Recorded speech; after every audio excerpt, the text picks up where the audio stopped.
Hello again, everyone, and welcome to another edition of the Inside Lowell Daily Pulse, the Thursday, September 11th edition of the Daily Pulse. You're watching this on September 11th or at some point later, like we like to say, news, information, and entertainment on your schedule, not ours. I will let you know that we are actually recording this on Wednesday, September 10th, because we've got a very special guest that will be joining us. And no, I'm not talking about the former mayor of the city of Lowell, Bill He's not Samaras. special. We know that. He joins us every Wednesday. There's absolutely nothing special about former Lowell Mayor Bill Samaras. I'm just kidding you. You know you're special to me, Hardly. Mr. Mayor. But our special guest that I'm talking about is actually joining us on the Zoom line, I believe, from Canada or Buffalo, because his Zoom page tells us he's a proud Bills fan.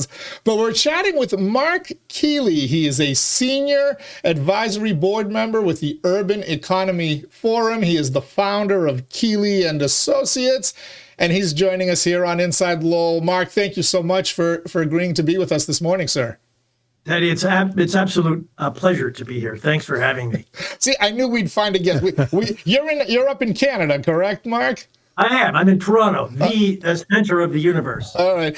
We had to go to Canada to find somebody that enjoyed being on with Mayor Samaras and I, but we're glad to have you here. I can't wait to talk more about your role in this whole Frontrunner City initiative. And I'm really curious because we keep hearing from our Lowell officials, our city councilors and our city manager and people in Lowell about what this will mean for the city.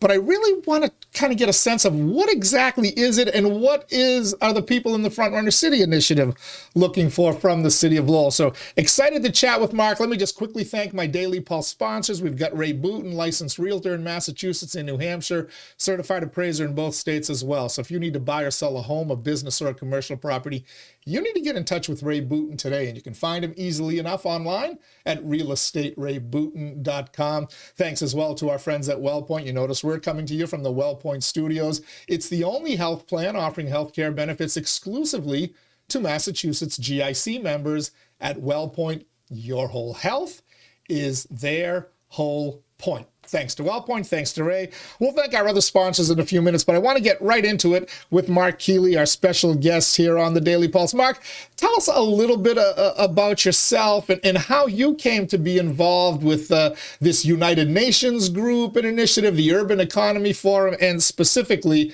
Frontrunner City, which Lowell has become the first of in the United States of America. Well, listen, again, Teddy, I'm just really grateful to have this opportunity to talk about this. In my role in Canada, I've been involved in public policy for 40 years. I started my career as the chief of staff to the former Prime Minister of Canada, John Turner, who has terrific relationships with New England, particularly the Kennedy family. Mr. Turner's family and the Kennedy family shared a lot of business and friendship together. It's a fantastic picture of John Turner and Bobby Kennedy back in the mid-'60s when both of them were attorneys general in Canada. And so I sort of carried the torch in Canada for John Turner and the great and wonderful relationship that we have with the United States. Over the years, Teddy, I've been involved in a number of initiatives that were global in context, and I was invited a couple of years ago to attend an event with an individual that I brought to the Urban Economy Forum from Mexico. She's now the chief of staff to the president of Mexico, and things are going particularly well between Mexico, Canada, and the Urban Economy Forum as a result of this whole frontrunner status for communities. The reason why the UEF put me on its advisory board was, particularly my connections to Canadian and global politics, but more importantly on how we could use connections and networks like mine to move so that we could do the kinds of things we want to do globally. The whole Urban Economy Forum is an initiative that was born here in Canada. Teddy, it's a sort of a child of the World Urban Pavilion, the United Nations, and in International Affairs Canada. And the UEF's funding really comes from Canada and the United Nations and some private sector funders as well. I think this is really important because the legacy that the UEF has sort of put itself out there to do is to look at how it creates sustainable development under the UN 17 Sustainable Development Goals for communities. The best example I could give you, and it sort of plays quite nicely into this issue with Lowell, is the redevelopment of an area in Toronto called Regent Park. Regent Park is an area close to downtown Toronto. It had been established in just after World War II, and it became a rundown, very derelict part of the community.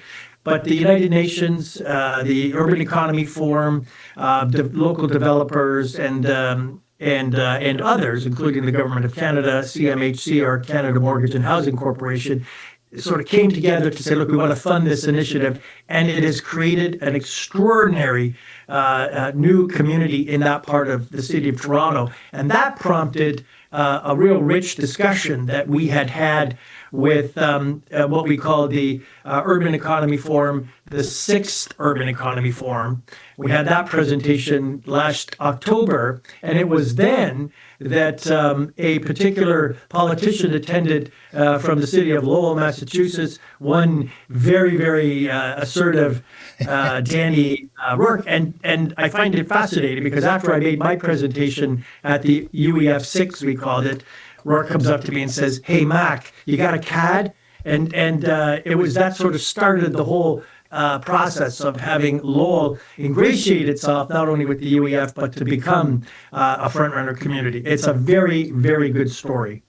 So I think I understand what a frontrunner city is, and that's why I'm excited about it. There are a lot of people, former Mayor Samaras also gets it. I still fear that despite now we're getting on 9 months, maybe 10 months of this getting rolling. And when the full delegation came to visit you guys in late November, early December up there in Toronto, that there are a lot of people in the city who don't get it. So for the lay person, the average person who's just trying to figure out how to put a meal on the table or pay the electric bill, how would you describe a frontrunner city and what it means for the community, in particular for that average citizen? It's two things, Teddy. It's a process, and it's I'll say this, it's a capital C culture. Like the United Nations had signed off, and when I say the United Nations, 194 countries on this planet all signed off on what we call Sustainable Development Goals. There are 17 of those.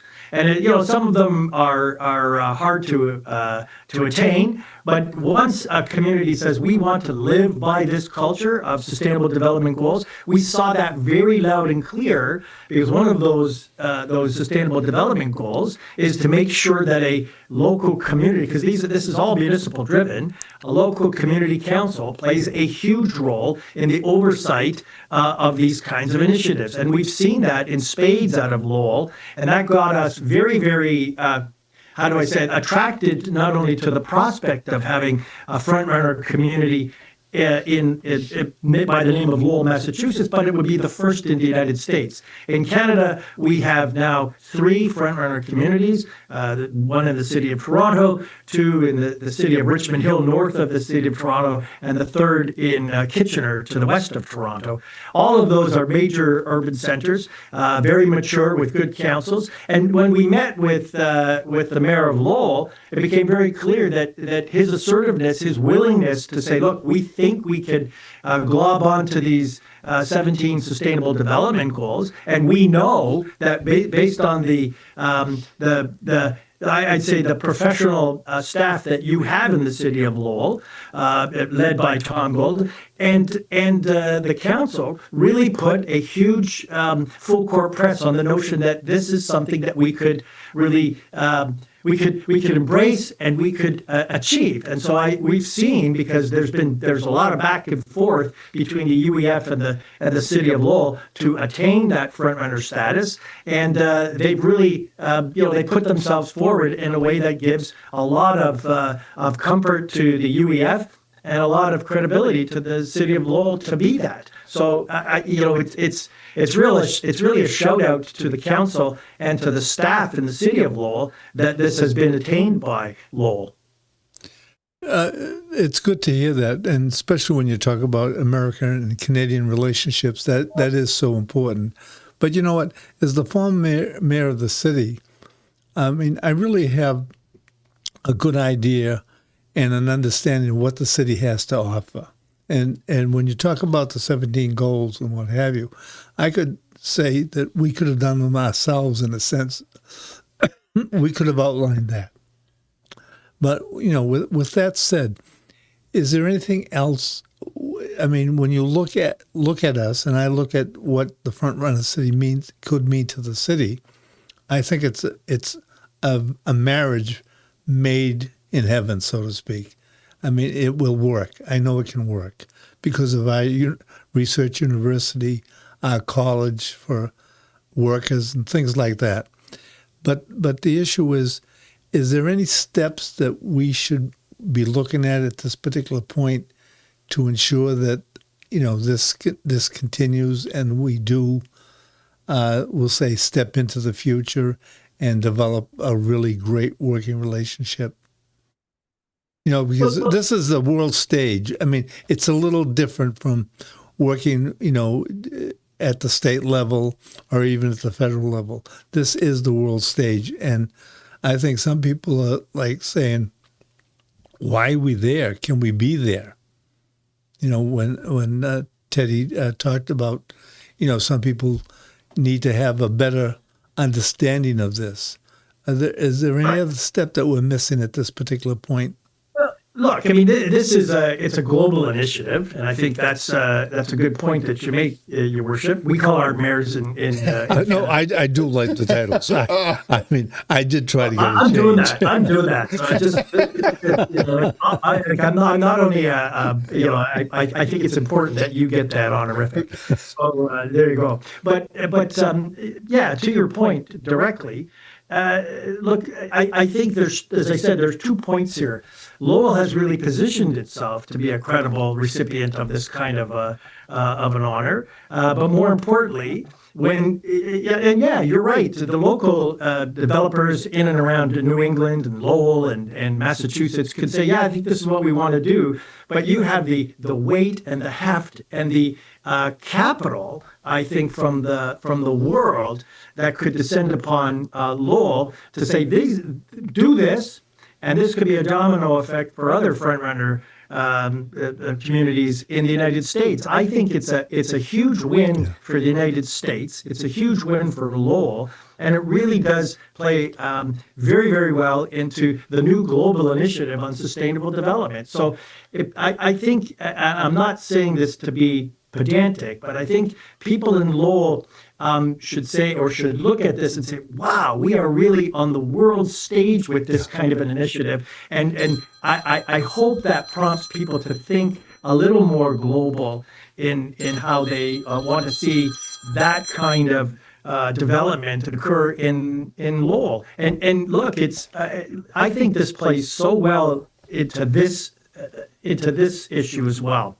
We're at a very tender juncture between Canada and the United States, and it's largely because I think the United States is saying, let's do this on our own to bring back better, or however you want to describe what was sort of a political motivation. But look, I think this says Lowell, Massachusetts is putting itself out there as the first community in the United States to say, yeah, we adhere to this. We understand this. We'll make sure that the people in the city of Lowell have a very firm understanding about why this makes sense and what it could mean for Lowell, what it could mean for greater Massachusetts and New England, and frankly for the United States. And I want to really say that it bodes well for the city, its council, and its staff, who have done a terrific job to put themselves in a position to attract the attention from the Urban Economy Forum and the United Nations. We were there last week in Geneva to present this. And I think there's just a heck of a lot more that we have to do on the world stage that will trickle down, if you will, to Lowell to say, yeah, we deserve this. And I really hope that people in Lowell see that its council and its staff have really put the best of Lowell on the world stage. We're chatting with Marc Kealey. He's joining us from Toronto, Canada. Marc is a senior advisory board member with the Urban Economy Forum. He's the founder of Kealey and Associates. He just told us he was a former Canadian government official, but I think his proudest title is the one he's displaying on his Zoom right now, Buffalo Bills fan. You know, we owned you guys. The Patriots owned the Bills for so long, and I have to tell you, that pendulum seems to have swung the other way, right down to the point where even when we beat you last year in the final game of the regular season, I feel like you guys did that to us so we wouldn't get the first draft pick. Listen, I got to tell you, I've been an unabashed, huge Buffalo Bills supporter since I was a little kid. I'm from Niagara Falls, Canada. It was just so obvious that, you know, we would cheer for the Bills. And look, I stuck through thick and thin with these guys, and we are just so thrilled right now. But you're right.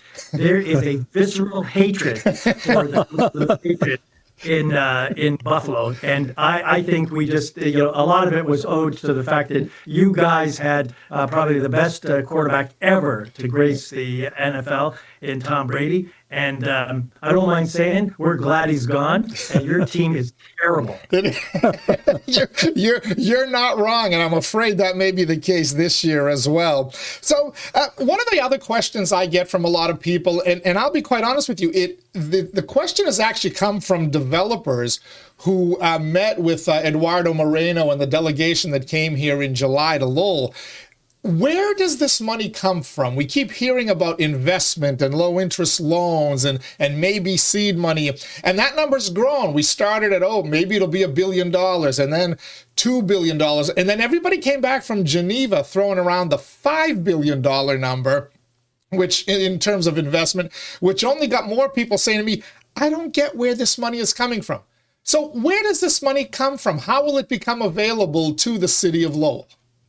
Well, there's two ways that this could happen. You know, largely because of the global imperative on sustainable development goals, that will attract global capital, and we have that capability through the UEF and through our channels in the United Nations. We do have, and we've made this point very clear in Geneva, that we have a very well-developed funding source out of Oman. And I think it's important that people know that you know, there's an imperative to use that kind of global capital to fund sustainable development goals. So, you know, developers are not going to be in Lowell or Greater Massachusetts or even New England would not be put in a position not to participate. We want people to participate locally, which is part of it. But we're not talking $1 billion. We're not talking $3 billion. We're talking billions and billions of dollars.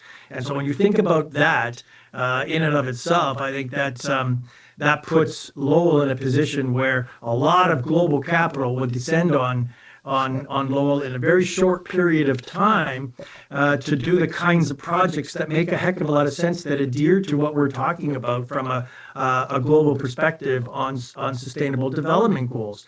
So, you know, I think that plays very well into the current administration in the United States to say we need to put a heck of a lot more global attention on the United States to build out sustainable development projects. And I think starting in Lowell makes a heck of a lot of sense based on what we've seen. And as I said, it's not 1, 3, 5 billion. It's lots of billions. So you've raised the ante from 5 billion. You've taken the over, haven't you? It's the over. Sort of like the Buffalo Bills. You know, in this too, we have a number of local banks here in Lowell and banks that serve the greater Lowell area. I think talking to some of the bankers, they're curious in a sense, do they have a role in this?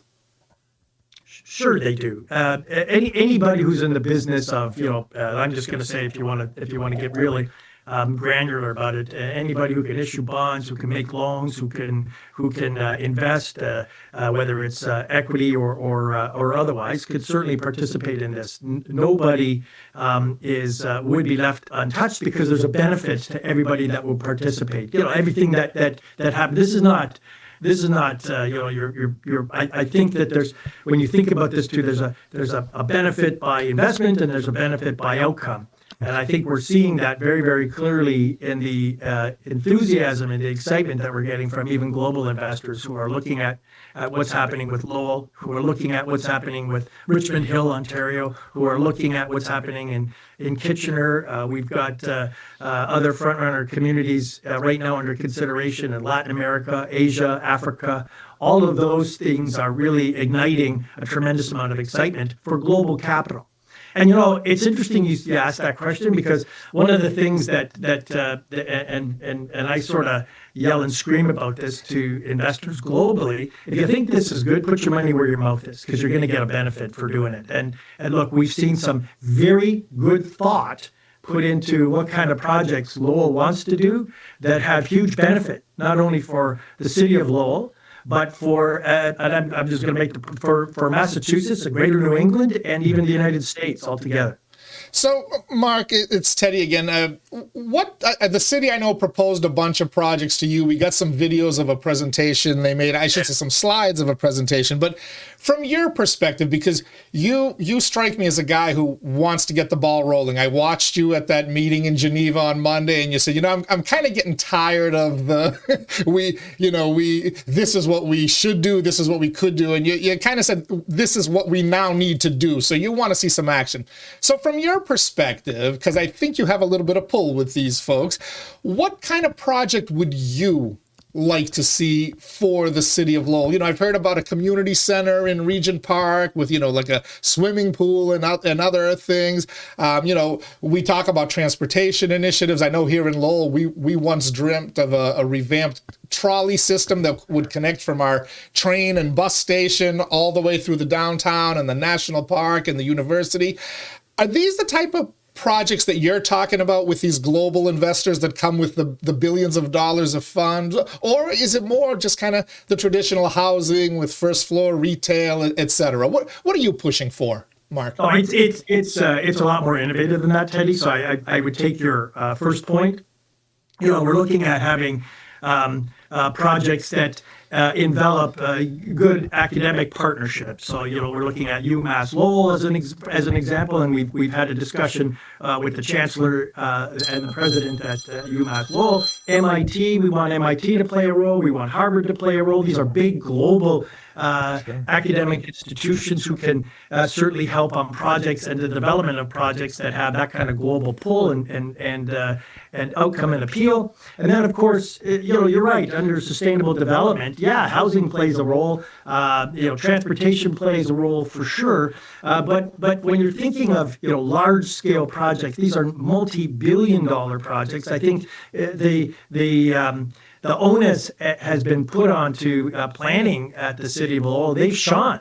I think through Tom and his team, I've seen incredible innovation coming out. So I don't want to get into specifics on what projects we're talking about, but if they have that kind of appeal to it, and we're looking at that here, we know that all of those things with academia, with good focus on moving people, a good focus on innovation and sustainable development, including housing, including commercial, those kinds of projects, then the world is Lowell's oyster on this one. And we are putting a lot of pressure on Lowell right now to say, come to the table with some really good projects that make a heck of a lot of sense, that have long-term benefit under the UEF front-runner status. And I think they're really rising to the occasion. We saw that in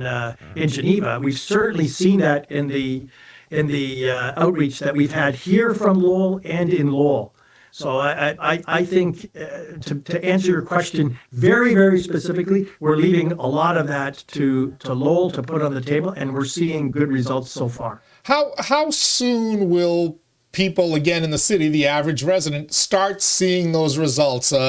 Money coming in, shovels on the ground. And I know the development process is long, right? There's permitting, there's design, all this stuff. But how soon are we going to actually have something that they're going to say, all right, this is what we're doing and this is how it's going to be funded? Are we talking months? Are we talking years? Look, Teddy, I'm with you, and I'm glad you referenced my speech in Geneva because I think we're well past, in my opinion, what the aspirational side of this. I call it the ing. We're doing. No. This has to be it has to be baked. And we got to start to bake it. Otherwise we get into this analysis paralysis nonsense, and that to me is just harder. And I'm pushing like hell. Excuse me, to make this happen. Sooner rather than later. So there are some responsibilities for the city of Lowell, and I think if you look at the fact that this is just me saying this, and His Worship who's there would understand this.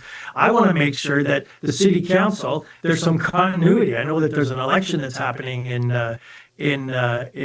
Lowell coming up. I just want to make sure that folks who are on council, there's continuity there, that we're dealing with folks who know what's going on, so we don't have to go down a path of reintroducing this whole concept. Yeah. We have great staff. I also think it's a big responsibility for the city. I'm talking the council, for example, to make sure that their communities, I'm talking like across the board in the city, understand exactly what this means and the benefit of this. And you're right. As soon as all of those kinds of things are sort of not start percolating, but have made a great and wonderful mixture, then I think things are going to start, and they'll start happening pretty darn soon. So I can't give you a definitive date because you'll hold that to me. But I think it's clear to say that we're moving, and I say, given the fact that the UN is like a glacier, but we're moving at lightning speed to get things done here. Yeah. And there are still naysayers out there, and I'm probably not the best person to try to convince them, but I always tell them these people didn't come to Lowell in July in the middle of the summer to not follow through on this, and Lowell's large delegation, didn't go to Geneva in August to have this fall apart. But there's still folks who think, the rug's going to get pulled out from under them, or there's a trap door somewhere. Has there ever been a case? You mentioned 3 frontrunner city initiatives in Toronto. I know from talking to Mr. Moreno, Lisbon, Portugal. They're looking at one, I believe it might be in Oman or somewhere in the United Arab Emirates. They're also talking about one in Mexico, and now we're talking about one in Lowell. Has there ever been a situation where a frontrunner city process has gone as far as this process has gone, only to fall apart and not come to fruition? No, there has not. And again, it boils down to the local community. Look, if it's a small group of people who are saying no, I think you might have to put a bit of a full court press on making sure that people really understand and have some confidence that this is going to happen. I would encourage people from Lowell who are naysayers to come and visit Regent Park. That's only one phase of a multi-phase development that has totally revamped Regent Park. It was so derelict. It was terrible. It was full of gangs. There were no commercial amenities. And now you've got lovely condos, lovely affordable housing, restaurants. It's increased the flow of public transit, community centers like you mentioned earlier on, Teddy. But I think it's really fundamentally changed the focus of people in Regent Park, who are saying, we are proud of the fact that we're a front runner. And I think when people start to see that things have happened, not only with on the regulatory side with the municipality, but on the planning side with the municipal staff, and council is out there beating their chests about how important this is for Lowell and the United States. I think that's when people will get on board. But look, these are this happens all the time. It's new.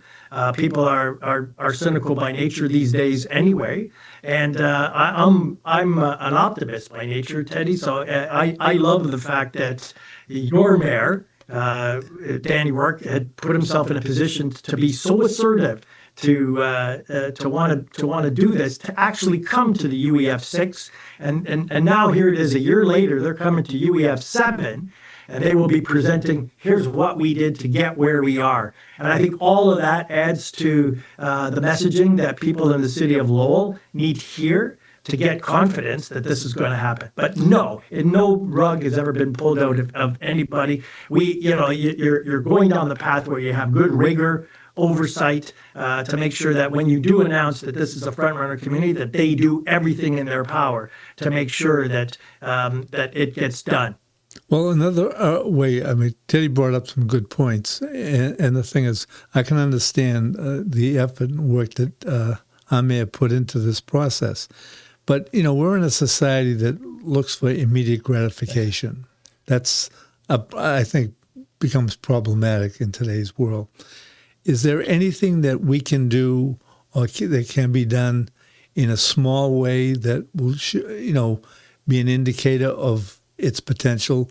Because a lot of people just can't or won't make the trip up to Canada. They should, the more that goes up there. But is there another step that could be possibly taken to ensure that? These kinds of things, Your Worship, help. And I say challenge me.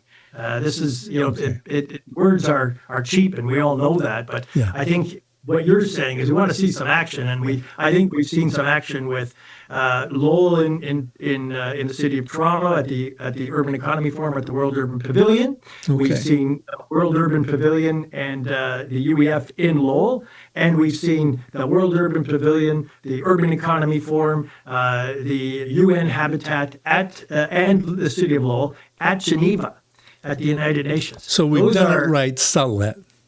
Yes.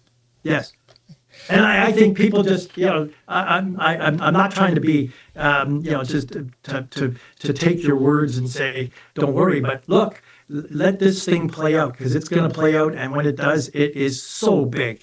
I got to tell you, when people say, well, maybe we just start with a small project. No, that's not how this works. This is massive. This is global. And this puts Lowell in a position to be massive and global. And I think this fits quite nicely with what the U.S. administration wants to do about building its country better, and the fact that there is, and I'm saying this too because it's important to say that my government is saying this is our initiative in Canada with the Urban Economy Forum and World Urban Pavilion and UN Habitat. It's our initiative, and the fact that the United States through Lowell, Massachusetts, put themselves in a position to go down this path, to be a front-runner community and to be approved as a front-runner community, speaks very loudly about the city of Lowell and the United States. I think I'm going to just say this. I think the United States is the most resilient place on earth, and I think this is speaking very loudly to that resilience. Final question, Marc. What type of commitment are we talking about here? The marriage has pretty much been consummated now. I don't think a divorce is going to happen anytime soon between Lowell and the frontrunner city. But is there like a finite period? Like our ARPA money here, you had to spend it within so many years and then it's gone. Or are we talking about a 5-year, 10-year, or an eternal opportunity for projects as long as they kind of fit what is in the model to continue happening and the innovation from the universities and whatnot? How long of a marriage are we talking about here? Are we married till death do us part? I'm just going to say this, Teddy, and I think you answered your own question. Yes, I mean this is a marriage made in heaven. We want to make sure that the city of Lowell, its council, its staff, the people of Lowell all buy into the notion that there are 17 sustainable development goals, all of which must be adhered to have these kinds of projects, that we have great partnerships with academic institutions, which we know we're getting. They were all, they presented at Geneva, that we've got local business that are saying there's a benefit to me. All of that's churning right now, and I see the excitement not only from staff and from council, but I see some excitement from I'd say legitimate partners in and around Lowell who are saying this is something that not only are we going to bite into, but we're going to make sure that this lasts forever. And I'm telling you right now, I see Lowell as the start of a number of communities in the United States who want to get this kind of moniker as a frontrunner status. And in my role as a senior advisor to the board, I can tell you that I've had communities all over the United States who are calling, saying, "How do we do this?" So let Lowell lead that charge.